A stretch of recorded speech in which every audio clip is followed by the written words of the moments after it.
आप सबने मुझे आमंत्रित किया, इसके लिए मैं सभी लोगों का धन्यवाद करता हूँ। थोड़ा फीवर है और कमजोरी है, इसलिए जितना बोल सकता हूँ बोलने की कोशिश करूँगा। बोल गया तो मां नर्मदा की कृपा, नहीं बोल पाया तो मेरी कमजोरी मानकर चलिए आप इसको। आज के इस कार्यक्रम में उपस्थित professor S K. Pitre ji, K S. Pitre ji, Vishnu Arya ji, Ashish Dwivedi ji, Shri R Tripathi ji, महाविद्यालय की प्राचार्य सरोज गुप्ता जी, इनका तो शोध पर बहुत अच्छा अध्ययन है। शायद आपने ही छिंदवाड़ा वो शोध ग्रंथ मेरे साथ प्रस्तुत किया था, आपने मुझे दिया था। आपका ही कि किसी और का है? बुंदेलखंडी शब्दकोश पे है ना, मैं उस पर पढ़ रहा हूँ। मतलब आप मुझे जब से देकर आई हैं उसको तभी से पढ़ रहा हूँ, और मुझे लगता है कि शोध का मतलब ही होता है कि आप गहनता से उसका विश्लेषण करें, नीचे तक जाने का प्रयास करें, जिसको हम माइक्रो मैनेजमेंट भी कहते हैं।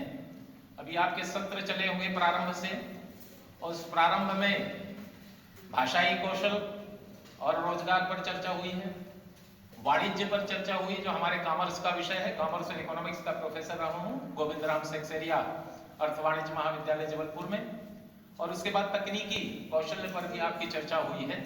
तो मैं समझता हूँ कि सब पर चर्चा हुई होगी और आपने उसको सुना होगा।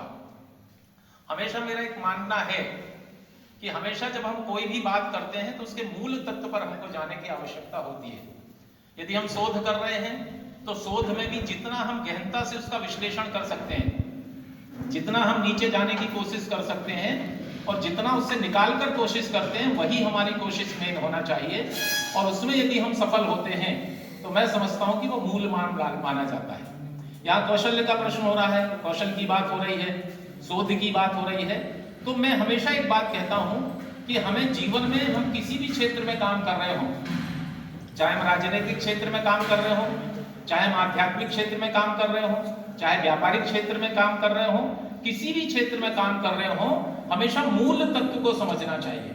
और यहाँ पर जब आप संगोष्ठी कर रहे हैं तो शोध संगोष्ठी में कौशल की बात हो रही है, संवर्धन की स्वरूप की बात हो रही है, आगामी भविष्य की स्थितियों की बात हो रही है।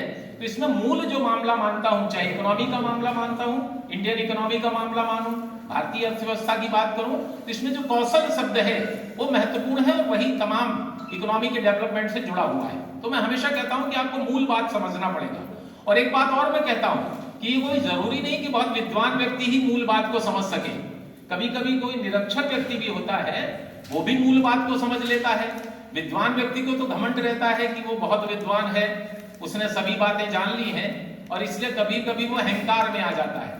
तो रूप का भी अहंकार होता है, विद्वता का भी अहंकार होता है, पहनावे का भी अहंकार होता है। अहंकार के कई प्रकार होते हैं, लेकिन ये जो अहंकार समाप्त होता है, जिसको हम षड विचार भी कहते हैं, ये षड विचार तब समाप्त होते हैं जब हमें गुरु की कृपा प्राप्त हो, जब हमें माता पिता का आशीर्वाद प्राप्त हो, जब हमें ईश्वरी कृपा प्राप्त हो, तो हम फिर उस दशा में इन तमाम चीजों से मुक्त हो जाते हैं।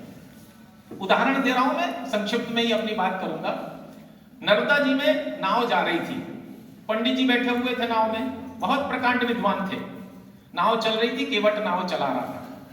नाव चल रही थी, अब पंडित जी बड़े विद्वान, और जो विद्वान व्यक्ति होता है उसको लगता है कि कोई मेरे बारे में पूछे तो। अब केवट तो कर्म कर रहा था, कर्मण्येवाधिकारस्ते मा फलेषु कदाचन, वो तो अपना कर्म कर रहा था, तो उसको कोई ध्यान नहीं था। लेकिन पंडित जी को बेचैनी हो रही थी, मैं इतना विद्वान हूं, मुझे ज्ञान है, और ये मेरे से कुछ पूछ ही नहीं रहा है। तो पंडित जी ने कहा ये नहीं पूछ रहा तो मैं ही बता देता हूं। तो पंडित जी ने उससे सवाल किया, पंडित जी ने सवाल किया कि बेटा एक बात बताओ, मैं तुमसे पूछना चाहता हूं, कुछ प्रश्न करना चाहता हूं। तो उसने कहा महाराज मैं तो पढ़ा लिखा नहीं हूं, निरक्षर व्यक्ति हूं, मैं क्या बता सकता हूं आपको। तो उन्होंने कहा नहीं, मैं तुमसे प्रश्न करना चाहता हूं, तुमको जो बने जवाब तो देना। तो उसने बोला ठीक है महाराज, पूछिए आप क्या पूछना चाहते हैं। तो पंडित जी ने पहला सवाल किया, आदि शंकराचार्य के अद्वैत दर्शन को जानते हो कि नहीं जानते। उसने हाथ जोड़ लिया, बोले महाराज पहली बार सुन रहा हूं कि ये क्या चीज होती है। तो पंडित जी ने कहा बेटा तुम्हारी जीवन का एक भाग बेकार हो गया। नाव फिर आगे चलती है, फिर पंडित जी पूछते हैं बेटा पंतजलि योग दर्शन और बाबा रामदेव जी को जानते हो कि नहीं जानते हो। उसने फिर बोला महाराज ये भी पहली बार सुना है। तो बोले बेटा तुम्हारी जिंदगी का एक भाग और बेकार हो गया। नाव फिर आगे चलती है और चलते चलते पंडित जी फिर पूछते हैं कि पंडित दीनदयाल उपाध्याय महाविद्यालय में राष्ट्रीय संगोष्ठी चल रही है, सरोज गुप्ता जी हैं उसमें, मित्रे जी हैं उसमें, आपको बेटा ज्ञात है उसके बारे में? बोले महाराज ये भी पहली बार सुन रहा हूं। तो बोले बेटा तुम्हारी जिंदगी का एक भाग और चला गया। अब नाव आगे जाती है और जब नाव आगे जाती है और नर्मदा के बीच में पहुंचती है उसी समय तूफान आने लगता है, आंधी सी आती है, पानी आता है, नाव हिलने लगती है। और जैसे ही नाव हिलती है तो केवट खड़ा होता, बोले महाराज एक प्रश्न अपना भी है। बोले पूछो। बोले महाराज तैरते बनता है? बोले नहीं। बोले आपकी पूरी जिंदगी बेकार है। तो ये मूल तत्व जो है, इस मूल तत्व को आपको समझना पड़ेगा।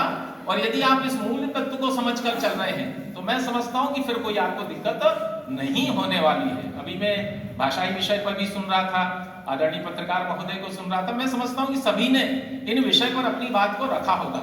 हमारा जो सामाजिक ढांचा था, यदि आप उसको देखकर चलेंगे तो आदिकाल से जो सामाजिक ढांचा जो हमारा था, वो हमारा सामाजिक ढांचा स्किल से ही जुड़ा हुआ था। कहीं पर भी आपको नहीं लगेगा।